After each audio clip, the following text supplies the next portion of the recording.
दोस्तों, आज मोदी सरकार ने एक बहुत ही महत्वपूर्ण फैसला लिया जिस पर मैं प्रसन्नता व्यक्त करना चाहता हूं। नरेंद्र मोदी जी हमेशा जन आकांक्षाओं के अनुरूप ही निर्णय लेते हैं। वो सही में जनता के, आम जन के प्रधानमंत्री हैं। ऐसा उन्होंने कई बार सिद्ध किया है। आज 30 अप्रैल 2025 को कैबिनेट ने एक बहुत ही महत्वपूर्ण फैसला लिया कि अगली जनगणना में जातीय जनगणना भी शामिल रहेगी। ये बरसों से और कई तरह से इसकी मांग हो रही थी, जिसको नरेंद्र मोदी जी की सरकार ने स्वीकार कर लिया है। हालांकि इस पर राजनीति बहुत होती रही है, पीछे भी सरकारें रही हैं, किसी को बुरा न लगे। कांग्रेस की लंबे समय तक सरकार रही है। राज्यों में समाजवादी पार्टी की, राष्ट्रीय जनता दल की, लालू जी के पार्टी की भी 15-15 साल सरकार रही और केंद्र में उस समय उन्हीं की सरकार थी। तब वो जातीय जनगणना नहीं किए।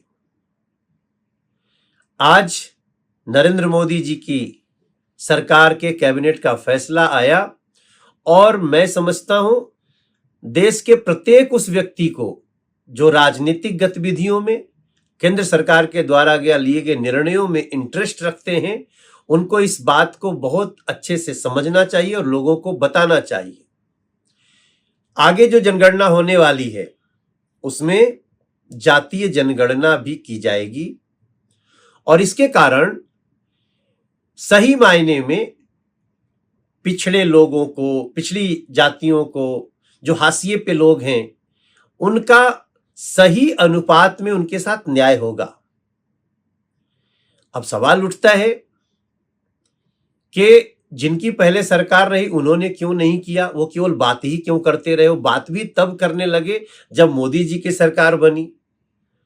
तो मोदी जी बड़े आराम से सबको सुनते रहे और आज खासतौर से, चूंकि मैं दिल्ली का सांसद हूं लेकिन बिहार का एक निवासी हूं, बिहार में आने वाले समय में एक बहुत बड़ा निर्णय लेना है बिहार को।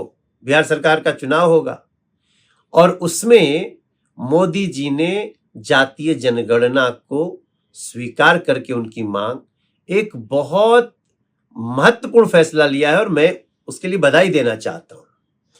मेरा पूरा विश्वास है कि इससे आगे आने वाले समय में रिजर्वेशन हो, सरकारी नौकरियां हो, इनमें सही ढंग से हम समानुपात में निर्णय ले पाएंगे और इसके लिए नरेंद्र मोदी जी को जितनी भी बधाइयां दी जाए, मोदी सरकार को, एनडीए सरकार को जितनी भी बधाइयां दी जाए वो कम होगा, क्योंकि मोदी जी लोगों की सुनते हैं और उसके बाद ही निर्णय लेते हैं। इस निर्णय के लिए मोदी सरकार का बहुत बहुत धन्यवाद।